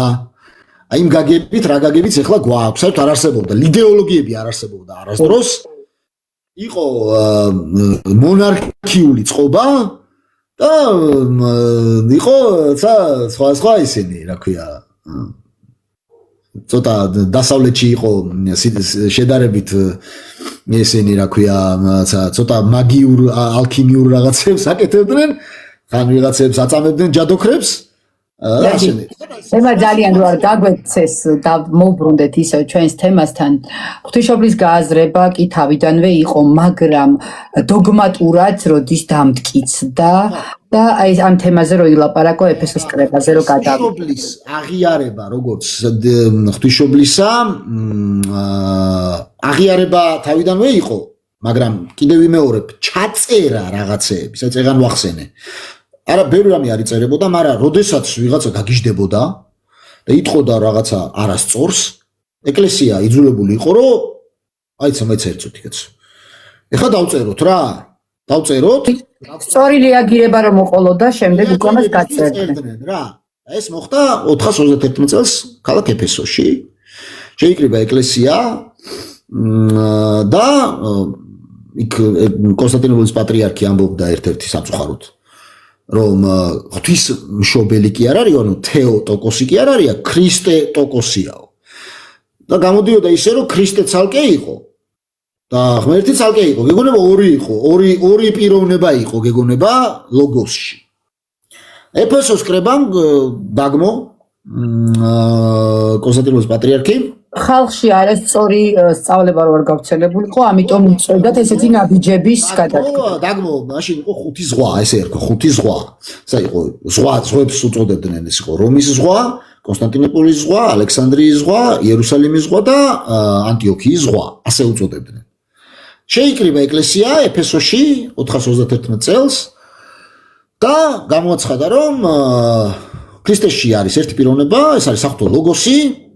ეს არის ყოვლადწმინდა სამების მეორე იპოსტასი, მეორე პიროვნება, რომელმაც შეიმოსა ადამიანის ბუნება, დაცემული ბუნება იმისათვის, რომ განეღმრთო.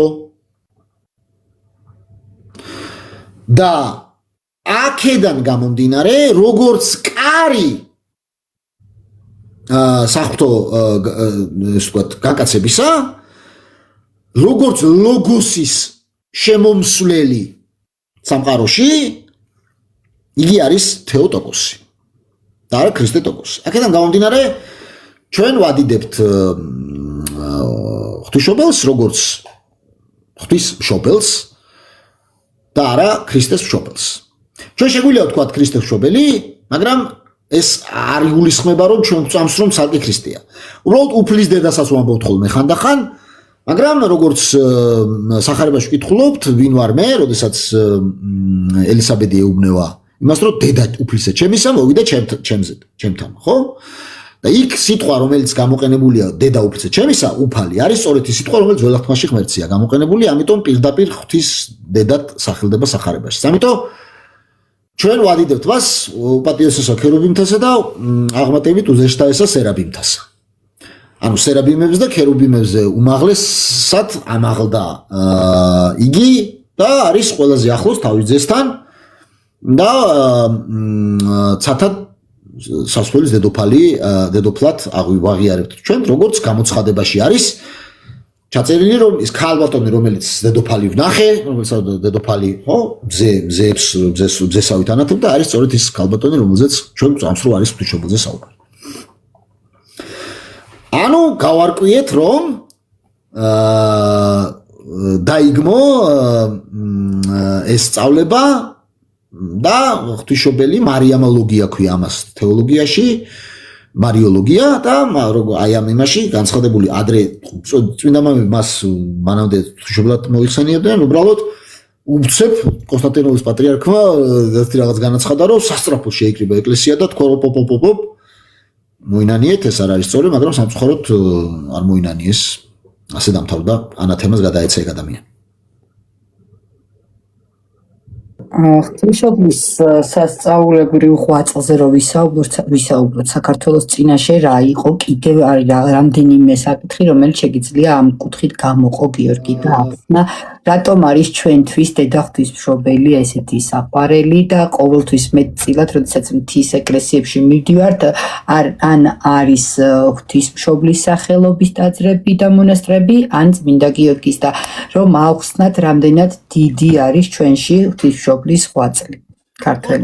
ღვთისმშობლის ღვაწლზე ჩვენ ვისაუბრეთ საქართველოსთვის, ყველაფერი გააკეთა ღვთისმშობელმა, მაგრამ ჩვენ მისი ღვაწლი შეუფასებელია დღესაც ეხმარება ზოგადად უნდა გვესმოდეს რომ ღვთისმშობელი ეხმარება სხვა ერებსაც ძალიან მაგრად საქართველოს მისი ასე ვთქვათ ჩვენამდე ღვაწლი არის რომ ჩვენს მიმართ ღვაწლი არის რომ მას წილხვედრობა რას ნიშნავს რა ანუ წილყრაში როდესაც უბრალოდ მოციქულეობრივი ღვაწლი აიღო ჩვენს მიმართ მაგრამ მისი სიყვარული ვრცელდება ნებისმიერ ერზე და ჩვენ კიდევ ამბობ რა ეს ეთნოფილიტიზმში არ უნდა გადავარდეთ ეს ერესია ჩვენ ეთნოფილიტიზმი არ გვინდა ჩვენ უბრალოდ უნდა ვიცოდეთ რომ ძალიან ბევრი იშრომა ჩვენთვის ჩვენი უფლის დედა და აქედან გამომდინარე ძალიან გვიყვარს ჩვენი დედა რეალურად ღვთისმშობელი არის ჩვენი დედა და ასევე გავამახვილებ ყურადღებას თუ რაოდენ კიდევ ერთხელ გავამახვილებ ყურადღებას რაოდენ დიდი როლი არის ქალისა ჩვენი ერის ცხოვრებაში ქალის კულტი არის ძალიან მნიშვნელოვანი რომ ჩვენი განმანათლებლები ორი მოციქული ყავდა სამი ყავდა აქედან ერთი იყო კაცი ორია ქალი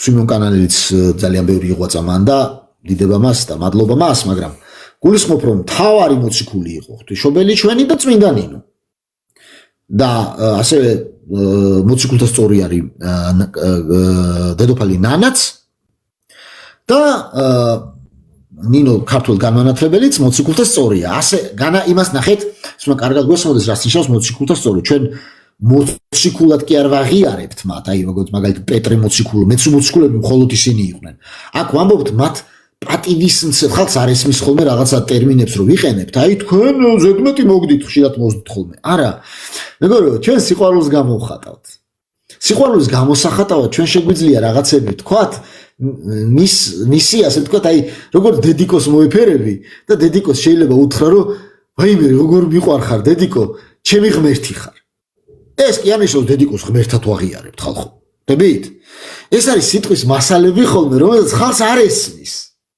აი არის ესეთი ისა რომ ლოცვაში ჩვენ ვამბობთ რომ ღვთისმშობელო საღამოს ლოცვაში ვამბობთ ყოვლადწმინდა ღვთისმშობელო გვაცხონე ჩვენ და ხალხს ვაიმე თქვენ ღვთისმშობელ ცხონებას ევედრებთ არა ცხონებას კი არ ევედრებით სიტყვა გვაცხონე ძველ ქართულში ნიშნავდა გადაგვარჩინე მაგრამ ეს გადარჩენა არ გულისხმობდა ჩვენს სამოთხეში შემყვან გადარჩენას გულისხმობს სიყვარულით და როგორც აი შეიძლება თქვა რომ შეიძლება მე გითხრა თეკლა რომ თეკლა გადამარჩინე რა მიშველე ასეთი ტიპის ზიაღმატებულ სიყვარულს გამოვხატავთ ხოლმე და ხალხს ეს არ ესმის ამიტომ როდესაც ჩვენ ვამბობთ მოციქულთა სწორზე ნინოზე ჩვენ გამოვხატავთ ისე გვიყვარხარ ნინო რომ ჩვენ როგორ ჩვენი მოციქული ხარ ჩვენ მიგვიყვანე ქრისტესთან შენ და შეგვაერთე მის სხეულს მის ეკლესიას ამიტომ სიყვარულით ვეფერებით მას ისევე როგორც დედოფალ ნანას გვერდი აქ არის ძალიან საინტერესო შეკითხვა და არაერთმა ადამიანმა დაწერა და აღარ მინდა გვერდი ავუარო არ გვინდა არავის კონკრეტულ მაგალითზე საუბარი პირდაპირ ეს თემა რო ახსნა მიხვდები რატომაც ვთქვი ეს სიტყვები კითხეთ ხსნა როგორ ხდება სულის რომელ დოგმატურ საფუძველს ეყრდნობა და იყენებსო ძალიან კარგი შეკითხვაა და ერთხელ სამუდამოდ მე მინდა ეს ახსნა დღეს დიდი ჯაბაასი მიდის ეს ამოჭერი და ძალკე დადეთ ახლა რასაც ვიტყვი დიდი ჯაბაასი მიდის რწმენით ხდება გადარჩენა თუ საქმეებით და თუ საქმეებით და რწმენით და ეს მოდელი რომელზეც ბჭობა მიდის არ არის აღმოსავლური მოდელი ახლა ახსნი რაშია საქმე ეს დავა საქმეებით თუ რწმენა არის დასავლეთში წარმოშობილი მე-12 საუკუნეში კერძოდ კენტერბერიელი ასეთ თეოლოგი იყო რომელმაც წარმოიდგინა რომ სასამართლო პროცესზე არის ჩვენი გადარჩენა როგორ დასასჯელსა და მოსამართლეს შორის ურთიერთობა ანუ ღმერთი არის მსაჯული ჩვენ ვართ დამნაშავეები ადამში და იმისათვის რომ არ დავისაჯოთ ქრისტე უნდა განკაცებულიყო ჩაგვნაცვლებოდა ჯვარზე და ჩვენ თუ ვიწამებდით მის ჯვარზე საქმეს წმენით გადავრჩებოდით ეს მოდელი სასამართლოსი წმინდა მამებში არასდროს ყოფილა და ჩვენ როდესაც ეს შემოვიდა ეს მოდელი კერძოდ ლუკარისი იყო ასეთი პატრიარქი კონსტანტინოპოლის რომელმაც შემოიტანა და აღმოსავლეთში ჩვენთან და ჩვენ ვერ გავიგეთ რას ამბობდნენ იმიტომ რომ ჩვენ არასდროს უყურებდით გადარჩენის საქმეს როგორც დამნაშავისა და მსაჯულის ურთიერთობას. ამიტომ ქრისტეს როგორც ჩამნაცვლებელს და ჩვენს მაგივრად დასჯის ამღებს არ უყურებდით. ეხლა მე გეტყვით როგორ უყურებდნენ წმინდა მამები. წმინდა მამები უყურებდნენ ქრისტეს ჯვარზე. დავიწყოთ რომ ჩვენი გამოხსნა დაიწყო განკაცებით. ჩვენი მოდელი არის საავადმყოფოს მოდელი. ჩვენ ვუყურებთ ქრისტეს განკაცებას როგორც ექიმის მოსვლას ქვეყანაზე, მკურნალის მოსვლას. აი რომელი იგავიდან უყურებთ? მინდა გითხრათ, უყურეთ კეთილი სამარიტელის იგავიდან უყურებთ. კეთილი სამარიტელი მკურნალობს დაჭრილ ადამიანს. ეს დაჭრილი ადამიანი, რომელიც იერუსალიმიდან იეროქონში მოდიოდა, არის ადამიანის დაცემის ალეგორია. იერუსალიმია სამოთხე, იეროქონი არის დედამიწა. მიწა. როდესაც მოდიოდა ნიშნავს, რომ იგი ჩამოდიოდაო, ესე წერია და დაეცა. ჩამოიარა მღვდელმა, ლევიტელმა, ვიღაცებმა და ძველი აღთქმის ხალხმა ჩამოიარა და ვერავინ ვერ უშველა. მაგრამ მე სამარიტელი ჩამოდის. რატოა სამარიტელი იესო? იესო სამარიტელია, იმიტომ რომ დაწუნებულია ებრაელების მიმართ, როგორც სამარიტელი დაიწუნეს. რას აკეთებს სამარიტელი? შესვავს მსახედარს, ჯერ იმას დაასხავს, რა ქვია, უმკურნალებს რა. ზეც დაასხავს, წყლით მობანს, ღვინოს დაასხავს. მერე სახედარზე შესვავს და საავადმყოფოში წაიყვანს. სახედარზე სად შევიდა უფალი იესო ქრისტე? იერუსალიმში. შეყავს უკან სამოთხეში ნამკურნალები. ზობაბაიობის დღესასწაული. ზობაბაიობის ალეგორია. ასე ხსნიან წმინდა მამები და მკურნალობის, ანუ ჩვენ ვერც კი ვხვდებით ესენი რატო დაობენ წმენა ისა, იმიტომ რომ ჩვენ ვაქვს კურნალობის მოდელი. ეკლესია არის საავადმყოფო. საავადმყოფო და სად მიყავს უფალს დაჭრილი ეს კაცი? სასტუმროში. და რატო ხა კითხვა გაჩნდაო ხსნის ივანე ოქროპირი საავადმყოფო როგორ არისო სასტუმროო და იმიტომ არისო პასუხობს თვითონ რომ ჩვენ სტუმრები ვართ წუთისოფლისა და ეს ეკლესია სასტუმროა ჩვენთვის სამკურნალო სასტუმრო და რითი მკურნალობს ეკლესია რა დაასხა სამარიტელმა კეთილის მყოფელმა ზეთი წყალი ზეთი და ღვინო წყალი არის ნათლობა ზეთი არის მირონცხება ღვინო არის ზიარება ამიტომ ჩვენ ის რამაც შეუძლია გიმკურნალოს და სული გადაარჩინოს ჩვენი ხსნის მოდელი არ მოიცავს არც ესე ცალკე წმენა რაღაცა საქმე არ კურნალობას მოიცავს როდესაც უფალი ამბობს რომ წმენით გადარჩებითო ჩვენ როგორ უყურებთ იცით როგორც ნდობას მკურნალის მიმართ ანუ ექიმი წარმოიდგინე არის ექიმი რომელმაც გამკურნა კურნება მოგვანიჭა ცოდვა არის დაავადება მან მოგვანიჭა კურნება ნათლობაში ოღონდ სრულად ვენდობით მას საჩუქარია გვაჩუქა ეს წამლები ჩვენ ეკლეს სასტუმროში დატოვა წამლები რა უთხრა სასტუმროს მეპატრონეს აიო შენო ორი ლევსა რა ქვია ფულის ერთეული ლეპეტა თუ აბსტები აღარ მახსოვს მეო წავალო და როცა ბრუნდები თუ რამე დაგიხარჯება მეცაც გადაგიხდიო ეს ორი ლეპეტა არის მეგობრებო ახალი და ძველი აღთქმა დატოვა სასტუმროში ეკლესიაში და ჩვენ ღვთის სიტყვით და იმ საიდუმლოებებით ათლობით მირონცხებით ზეთისცხებით ზიარებით აღსარებით ექიმის ვენდობით ქრისტიანი ექიმი და უმკურნალობთ სამკურნალოს საშუალებებია რა თქმა უნდა წამს უფლისა რა თქმა უნდა არაფერს საქმეს ჩვენ არ ვაკეთებთ რა საქმეა ეხლა ეს რა ქვია ერთ-ერთი რასაც მთხოვს ხოლმე რომ ჯერ ეგეთი რა ვიცი უნდა მივიდე უბრალოდ წმენა გამოვხატო მიყვარხარ უფალო უთხრამ წამს შენი და მოვინათლო მე მივიდე ისევ ეს ექიმი ის მღვდლები რო ექიმები არიან იქ ისაც დაუტოვა ჩვენი თავი ამ სასტუმროში უნდა თვისახურება აღასრულოს სულიწმინდის მადლი მოიხმოს იმაზე რა ქვია ზეთზე გვაცხონ ზეთი ისევ წამალი ანუ წამლებს გვაძლევს ესე კი წამალი წმინდა საიდუმლოს უნდა ვეზიაროთ მე უნდა ვეზიაროთ ანუ სუსაჩუქრებია ამიტომ ჩვენ ვერ ხვდებით რას დაობს ეს ხალხი კითხრა იმიტომ რომ ჩვენ მართლმადიდებელს ეს დავა არ ქონია მე-12 საუკუნეში დასავლეთში დაიბადა შემდეგ ეს რეფორმატორებმა გააძლიერეს პროტესტანტებს რო ეძახიან აი კალვინი იყო ეს რომელმაც კალვინმა საერთოდ მე კათოლიკეებმა საქმეც უნდა იყოსო და ესენ დაობენ საქმე ეს არა ჩვენ მკურნალობთ ეს მკურნალობა გაგიგიათ მკურნალობა რომელიც სასწაულებრივად ერთხელ გამკურნე ჯადოსნურად არა სულს მუდმივად სჭირდება ჩვენი დაცემული ბუნება მოითხოვს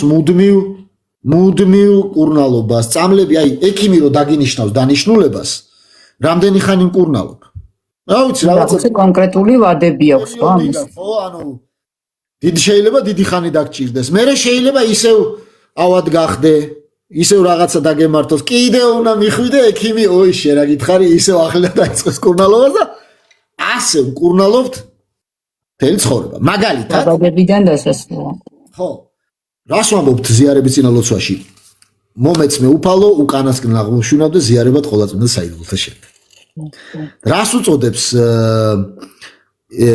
ეგნატე ღმერთშემოსილი იოანე ღვთისმეტყველის იოანე მოციქულის მოწაფე 107 წელს მეორე საუკუნის დასაწყისში ზიარ ევქარისტია უკვდავების წამალი დიახ ჩვენო გვესმოდეს რომ ეგენი არის წამლები ჩვენ არ უყურებთ ამას როგორც რაღაცა ეს არ ვიცი რა უწოდა მოსამართლეთ ჩვენ ღმერთს უყურებთ როგორც მოწყალე მამას კურნალს რომელმაც დიდი ხანია მოგვიტევა ყველაფერი მაგრამ მოტევება საკმარისი არ არის იმიტომ რომ ავად ვართ და ავადმყოფობა სჭირდება საავადმყოფოში მისვლა და წამლების დალევა როგორც ექიმთა კომპლექსურად უნდა იმკურნალო ყველანი საერთო მადლით კურნალობა აი ეს არის ჩვენი გადარჩენის ცხონების მოდელი და ამ ცხონების მოდელს სახელი აქვს და ქვია განღმრთობა. როგორც მაშინ რა ქვია იმეს ზიარების წინა ლოცვებში ვკითხულობთ, ხორცი ღვთისა განმაღმრთობს მე, ესე ვამბობთ, ხორცი ღვთისა განმაღმრთობს მე და ზრდის გონებასა უცხოდ. და ეს სიტყვა უცხოდ არის ნიშნავს ქართულში რას იცით, არ ვიცით როგორ. ანუ განგვაღმრთობს, საღმრთო ენერგიებს გვაძლევს, თანაზიარი ვხდებით, როგორც უფალი ამბობს, ვინც ჭამს ჩემს სისხლსა და ხორცს, ჩემს ანახ გიებს და მე მის თანა, ანუ ჩემშია და მე მასში ვარ და მას აღვადგენ უკანასკნელ დღეს. და ვინც არ ჭამს, არ ექნება სიცოცხლე. ამიტომ ჩვენ ვეზიარებით უფლის მაცოცხლებენ, მაცხონებელ, განმაღმრთობელ წამლებს. იგი მაინც არის უკმაყოფილება ბოლომდე არ არიან პასუხი კმაყოფილი. არ თქვახსნა საჩუქარია თუ უნდა დავამატოთ რაღაც რომ მოვიპოვოთ. ვერ იგებენ ეს ხალხი, საერთოდ ვერ იგებ, იმიტომ რომ ამათი გონება არის სასამართლოში. სანამ ეს ხალხი არ გამოვა სასამართლო მოდელიდან, მანამდე ვერ მიხვდებიან რა მოდელზე ვსაუბრობ. მათი გონება არის ღმერთი არის მოსამართლე, ჩვენ ვარ დამნაშავეები, ქრისტე ჩაგვენაცვლა. ამ მოდელიდან თუ არ გამოვლენ და არ მიხვდებიან რომ ქრისტემ ადამს აპატია მაშინვე აპატია ადამს. მაგრამ პატიება არ არის საკმარისი. მკურნალობაა საჭირო. აი მოდი, ეხ ბოლო მაგალითს მოვიყვან. წარმოიდგინე ძვირფასო მსმენელო რომ შვილი გყავს. თუ ყავ თუ შვილი ადვილად წარმოიდგეთ. თუ არა და დიშვილები წარმოიდგინეთ, ძმისშვილები წარმოიდგინეთ, პატარა ბავშვები წარმოიდგინეთ. რომლებსაც უთხარით რომ შვილო აი იმ ცეცხლში ხელი არ შეყო. დაიწვევი. შვილმა არ დაგიჯერა. შეყო ხელი და დაიწვა. მოვიდა და გეუბნება. მაპატიე რა მამიკო რა, არ დაგიჯერე. რას ეტყვი, აპატიებ თუ არ აპატიებ? კითხვა მაქვს. რა თქმა უნდა აპატიებ. მაგრამ დამწვარი ხელი რო დარჩა? უშველა პატიება? იმას რომ მკურნალობა სჭირდება. იმას რომ მკურნალობა ჭირდება?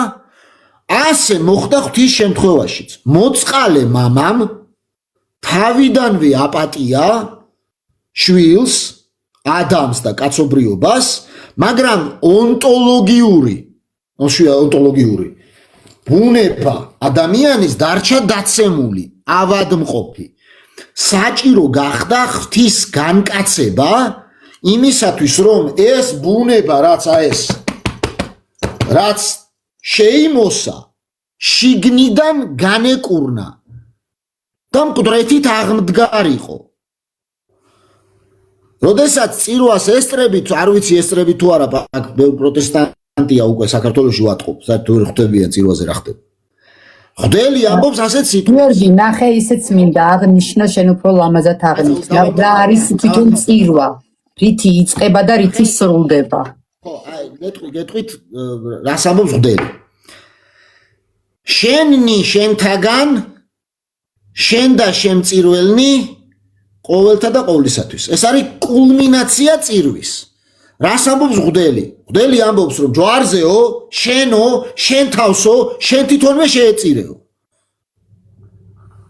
ოპა. ეს ნიშნავს, რომ იგი შედის ჯვარზე სიკვდილში და კლავს სიკვდილს. იცით რატო? იმიტომ რომ იგი არის გზა, ჭეშმარიტება და სიცოცხლე. სიცოცხლე შედის სიკვდილში და კლავს მას. და შენ რო ჭამ მის სისხლსა და ხორცს, იგი სიცოცხლე შემოდის შენში და კლავს სიკვდილს. და შენ თუ ნაზიარები გარდაიცვლები, ქრისტეა შენში და იგი კლავს შენში სიკვდილს. ეს გააკეთა უფალმა ჯვარზე. როდესაც იგი ამბობს აღიხვა ცოდვები, მან მიტევებული ცოდვებია უკვე. ცოდვით დაცემული ბუნება აღიღო საკუთარ თავზე, როგორც ახალმა ადამმა და მოკლა სიკვდილი. ჩვენ როგორ ვამბობთ? ქრისტე აღსდგა მკვდრეთით, გაგრძელე? სიკვდილითა სიკვდილისა დამთრგუნველი. ნახე, სიკვდილითა სიკვდილისა დამთგუნველი. სიკვდილით მოკლა სიკვდილიო. აი ეს მოხდა ჯვარზე, რადგან თვითონ როგორც სიცოცხლე, სიკვდილი რა არის? სიკვდილი არის სიცოცხლის ნაკლებობა. როდესაც სიცოცხლე შევიდა სიკვდილის ნაკლებობაში, აავსო, აი წარმოიდგინეთ, აი ფინჯანი, აავსო ეს სიცოცხლით, გაივსო სიცოცხლით და აღდგა მკვდრეთით. და შენ რო ჭამ მის სისხლსა და ხორცს, შენ ივსები სიცოცხლით და კლავ სიკვდილს. ამიტომ ამბობს ეგნატე ღმერთშემოსილი, რომ ჩვენ უფლის სისხლს და ხორცს ნაზავში გახწნილნი სიცოცხლეში აღდგებით, როდესაც უფლის სიტყვა მოგვიხმობს. ანუ თუ არ გამოხვალთ ამ მე-12-ეს რომელიც დასავლეთში გამოიგონეს როგორც ეს რა ქვია ეს დასჯა ჩანაცვლების მოდელი და მკურნალობის მოდელში არ ჩათვლით თქვენ თავს, რატომ ვეუბნებით ნაზიარებ ადამიანს საკურნებელად სულისა და ხორცისაო? იცით? მკურნალობა ხდება და იმიტომ ხალხო, სიკვდილის მკურნალობა მიმდინარეობს. სიკვდილის მკურნალობა სულის და ხორცის. იმიტომ რომ ჩვენ ერთიან სიკვდილი უნდა დაითრგუნოს. ამიტომ საჭიროა რომ მოკვდეს სიკვდილი. ცოდვამ შედეგად მოგვცა სიკვდილი. ცოდვის მიტევება არ არის საკმარისი. საჭიროა სიკვდილის მოკლა. ამიტომ ქრისტემ როგორც ცოდვები მოგვიტევა, ასევე სიკვდილიც მოკლა. ამიტომ უნდა ეზიაროთ. თორე სიკვდილის ვერ მოკლავთ. თქვენ ხართ ქრისტიანები. ქრისტიანობა ნიშნავს რომ ქრისტე უნდა თქვენში შევიდეს სისხლისა და ხორცით. როგორც პავლე მოციქული ამბობს, ჩვენ ვართ ქრისტეს სისხლის სისხლთაგანი და ხორცი ხორცთაგანი. ნაზიარები ამბობს იგი. და მე აყოლებს ეს ზიარებაო, რომელსაც ჩვენო კურთხევის სასმისიო, რომელსაც ვაკურთხებთ, განა ქრისტეს სისხლი არ არისო? ხორცი, რომელსაც ჩვენ ჭამთ, განა უფლის ხორცი არ არისო? ამიტომ კარგად გაიგეთ, ვინ რას გეუბნებათ, ისინი ვინც ამას გეუბნებიან, ისინი არიან სასამართლო მოდელში. დასავლეთში რაც წარმოიქმნა და დაობენ ახლა ამ სასამართლო მოდელში მარტო რწმენაა საკმარისი თუ წვივშიც უნდა დავამატოთ. საჯული გაგვამართლებს იმის გარეშე, საჯული არ არსებობს. საჯული არ არსებობს. არსებობს მოწყალე მამა, რომელსაც დამწვარი შვილი ყავს და მკურნალობს. დიდი ხანია გაპატია, მაგრამ სამკურნალო ხარ. გაპატია უკვე, აღარ არის საჯული. მორჩა, მამა შვილს პატიობს მაშინვე, იცი როგორ უყვაროთ? მაშინვე გვაპატია. იმ მოწყალე მამის იგავში რო ბრუნდება შვილი მამასთან, მამა გაექანება, სანამ ის მოვა, გაექანება და სანამ ეტყვის რომ მაპატიე მამა არ ვარ ღირსი შენი შვილი ვიყო, მანამდე აკოცებს მას. იცით რა გტოა? კოცნა ძველ ებრაელობაში ითვლებოდა შერიგებად. ჯერ არ ქონდა მონანიებული უკვე აპატია. და მერე თქვა მან, რომ აპატიე მამაო, არ ვარ ღირსი შვილი ვიყო და რას ეუბნება? მოიტანეთ სამოსელი პირველი. ეს არის სამოსელი პირველი არის ნათლობა. გაუკეთეთ ბეჭედი. ეს ბეჭედი. ეს ბეჭედი რა არიცი? აი აქ რო გაცხებენ და გეტყვიან ბეჭედი მონიჭებულია სულისაგან წმინდის. ჩააცვით მასო ახალი ფეხსაცმელიო, ეს რა ფეხსაცმელია იცი? ძველ აღთქმაში ქუსლზე რო უკბინა ებრაელე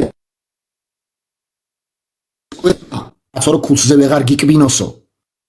სიმბოლოებია სულ. მერე რას ამბობს? დაუკალით, მოიყვანეთ დასუქი ეს აღარ მახსოვს კრავს ამბობს თუ ხბოს და დაკალითო. წმინდანები ამბობენ, ვინ არის იცი დაკლული ხბო? ნასუქი რატოა იცი სული წმინდით გაჯერებული უფალი იესო ქრისტეა. რომ შენ ეზიარო.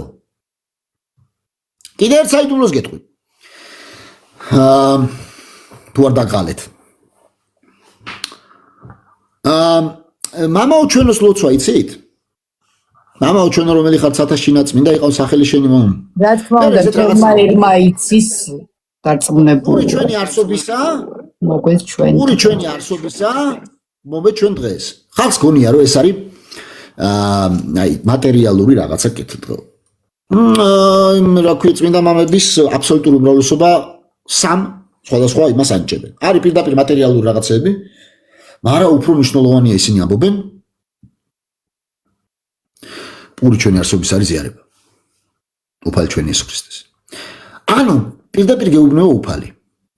გინდა იარსებო, ანუ არსობა გქონდეს, არსობა რას ნიშნავს? თვითონ უფალი რას ამბობს? მე ვარ რომ ვარ. ანუ არსება არის მხოლოდ უფალში. მე ვარ არის ქრისტეს სახელი არის მე ვარ. მაგითო უნდა თქვით ჩაქოლა. მე ვარო რო თქვა. აბრაამამდე მე ვარ. აი ეს არსობა იგივე სიტყვა და პური არსობის არის ქრისტე. თვითონ ამბობს მე ვარ პური არსობისა, რომელიც ზეციდან გარდამოვხედ და თუ არ შემჭამთ მე მოკვდებით. როგორც თქვენი მამები დაიხოცნენ უდაბნოში მანანა ჭამეს და დაიხოცნენ. აი მე ვარ პური, რომელიც ზეციდან გარდამოვხდა, ვინც მე შემჭამს, იცოცხლებს საუკუნოდ.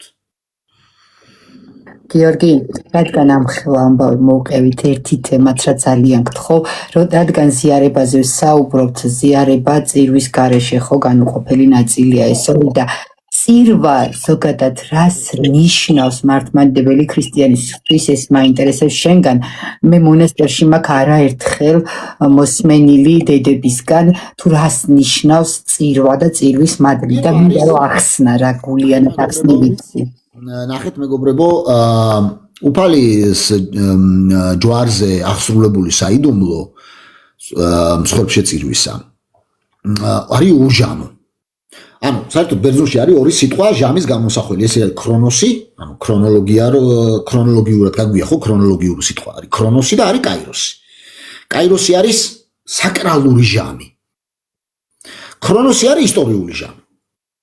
აი გუშინ დღეს ხვალ ეს არის ქრონოლოგია, ქრონოსი. კაიროსი არის საკრალური ჟამი, ანუ ის ჟამი, რომელიც დადგა და აღარ იცვლება. აი მაგალითად ახლა აღდგომის შემდეგ კვირა დღე რომ მოდის, აი კვირა ცხოვლობას რო უწოდებთ, მაგას ჩვენ უწოდებთ კაიროს კვირას. რატო კაიროს კვირას? იმიტომ რომ ეს არის კვირის გაცოცხლება, ანუ განახლება, უჟამო კვირა ქვია. რატო? იმიტომ რომ სხვერპლის, რომელიც გაიღო უფალმა, კვირას ყოველ კვირას კაიროსად მეორდება, არა ქრონოლოგიურად, არამედ უჟამოდ. ამიტომ, როდესაც შენ წირვას ესწრები, შენ ესწრები კაიროს, არა ქრონოლოგიას, არამედ უჟამოდ ესწრები იმ მოვლენების, რომელიც ხდება ჯვარზე.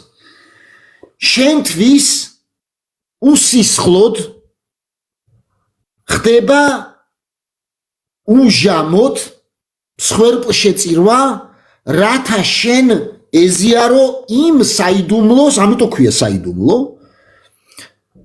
როგორ ვამბობთ, სერობასა საიდუმლოსა შენსაც ძეოხთვისაო, ზიარებად შემიწყნარე. ანუ იმ სერობაზე, რომელშიც შენ დააწესე ეს ზიარება, მეც შემიწყნარე, იქ ვარ მე. და სუფრა იშლება, ტაბლა ქვია მაგას. აი ეს ეგ არის ტაბლა იშლება შენთვის, რომ შენ ეზიარო ბერძნულად არის ინგლისურად vivifying, ანუ განმაღმრთობელ საიდუმლოებებს. და შენც მიიღო ეს უდიდესი მადლი, საიდუმლო, უდიდესი საიდუმლო, რომელიც აღესრულება შენთვის, რომელიც მან აღასრულა ჯვარზე. ამიტომ თუ არ ჭამდა არ მიიღებ ამ საიდუმლოს. შენ არ გაქვს წილი ჯვარზე. როგორც წმინდა ამბროსი მედიონალელი ამბობს, ჯვარზე დაღვრილი სისხლი თუ არ ჭამე, შენ არ გაქვს იმ დაღვრილ სისხლში ესო რა ქვია, წილიო. აი როგორცო გამოსვლათა წიგნშიო კრავი დაიკლაო, რომ სიკვდილი არ შეხებოდა ებრაელების სახლებსო და ვინცო წაუსვაო სისხლიო იმაზე რა ქვია, კრავის სისხლიო კარებებზეო. შენც უნდა წაუსვა შენ კარებზეო. კარებს ეძახის პირს. რო არ მოკვდეო, რო სიცოცხლე იყოს შენშიო. ასე უყურებდნენ პირველი ქრისტიანები ამბობს და ჩვენ პირველი ქრისტიანების სარწმუნოებაზე ვართ. მე მგონი ვისაც გაგება უნდოდა და ამდენ რამეს ვისაუბრე, გამგები გაიგებდა. დანარჩენი ღმერთმა უშველოს ყველას. გერგი, ერთადერთი ყველაზე მარტივი გზა, როგორც აუხსნა, ჩემს შვილს პატარა იყო მაშინ, დედაომ, როდესაც ვკითხე, დედაო ძალიან უჭირს ხოლმე წირვაზე თავიდან ბოლომდე გაჩერება ხან, გარეთ გადის ხან რაღაც და როდესაც დაისვა ბავშვის დონეზე რო აიხსნა, იცი რომ მიაზრებდე, ანა ეხლა შენ რას ესწრები ესეთ დროს, მაშინ საერთოდ არ გაგიჭირდება. ჩემთვის როგორც შენ ეხლა პატარა მუსიკა წაიღიღინე და ერთ ჩამღერებასავით იყო, ესე იწყება წირვა, არის ქრისტეს დაბადებიდან ყველა გზას გადიხარ წირვის დროს. ყველა იმ ეტაპს გადიხარ, რაც ქრისტემ გაიარა და შემდეგ ეზიარები. ესე აუხსნა. წირვა იწყება ძველი აღთქმიდან, ჟამნებიდან და გადმოდის ახალ აღთქმაში და მთლიანად, მაგრამ პრობლემა რა შეიცი, ერთი ესწრება ერთია და ხალხს გონია რომ ეს აქ მანდ არის სიმბოლოები. 853 წელს ანათემას გადაეცა ყველა. 853 წელს მართლმადიდებლური ზეიმი ქვია. გადაეცა ანათემას ყველა ის, ვისაც გონია რომ სიმბოლურია მანდ რა. ხოლოდ კიდევ ამბობ, ეს არ არის ქრონოსი, ეს არის კაიროსი. ჟამი, რომელიც იქ დგას წირვის დროს, არის ის ჟამი, რომელზეც ქრისტემ აზიარა პირველად თავის მოწაფეები. ანუ ის საიდუმლო სერობა, რომელიც მაშინ მიმდინარეობდა, ქრონოლოგიურად კი არ არის, არამედ კაიროსია. ამიტომ ბერძნულად დავით იმან ვახტანგ გორგასალმა დაგვიბარა, წმინდა მეფე ვახტანგ გორგასალმა, რომ ბერძნებს არ უღალატოთ და ეს რა იგულისხმა, იცი, განა სახელმწიფო კი არ იგულისხმა. ბერძნული ენა არის ბერძნულ ენაში არის დაწერილი არის როგორც ძველი აღთქმა, ისე ახალი აღთქმა. ხალხმა ეგეც არ იცის, რომ ძველი აღთქმა ბერძნულად იყო დაწერილი მაშინ. მე-16 საუკუნემდე ბერძნული იყო, ბერძნულიდან ითარგმნა მე ყველა ენაზე. იმიტომ რომ ბერძნულად არის ლამაზად ყველაფერი გარდამოცემული და ამიტომ ბერძნულ ენაში არის ისეთი რაღაცები, რომელიც აი ეს კაიროსი, ქრონოსი ჩვენ არ აგვაქვს. მათ აქვთ, ამიტომ იმათ ესმით ეს რა ხდება და ჩვენ უბრალოდ მე ბერძენი მამები გვითარგმნიან ხოლმე და რატომღაც ხალხი კალვინსენდობა შვეიცარიელ მე-16 საუკუნის და მე-17 საუკუნის თუ შვედია, თუ შვეიცარიელს, იურისტს. ასეა საქმე, მადლობა ყურადღებისთვის. ძალიან დიდი მადლობა სტუმრობისთვის, იმისთვის რომ იცლი ჩემი აუდიტორიისთვისაც. თან ახლა როცა სხვაგან ადიხარ ლაივებში არ არის კონკრეტული თემა, პლუს ამას რამდენიმე ადამიანი ერთად არის და ნაკლებად დამღლელია და როდესაც ესე ერთ ადამიანს გიწევს და წუხდები ჩვენთვის, მადლიერი ვარ. დროებით დაგემშვიდობები, ხომ იცი რომ რაღაც დროს მაინც შეგეხვეწები ისე მოსვლას. მადლობა და მშვიდობია. იყო დიდება უთავს. ნამდვილად საჭირო დროს. გიორგი, არ არსებობს შენ როგორც მართლმადიდებელმა ქრისტიანმა ხო კარგად იცი რომ ესეთ დამთხოვები არ არსებობს და მით უმეტეს რომ საერთოდ არ მქონია რაღაც გათვლა, ის ნიუანსები რაც შენ დაასახელე, მაქედან გამომდინარე არ მისაუბრია და არ წამომიწევია ეს თემა. ერშიც და ბერშიც ეხლა ძალიან რთული პერიოდია ჩვენი ქვეყნისთვის და ამიტომ გამახსენდა რომ როგორც ღვთისმშობლის წილხვედრი ქვეყანა რა არის ეს და ამიტომ მომინდა საერთოდ არ მქონია გათვლა და ძალიან ბევრი ნიუანსი რაც ჩამოთვალე მე დამთხვევა არ მგონია. ეს არ არის დამთხევა ჩემი აზრით. დიდი მადლობა გიორგი და დროებით დაგემშვიდობები.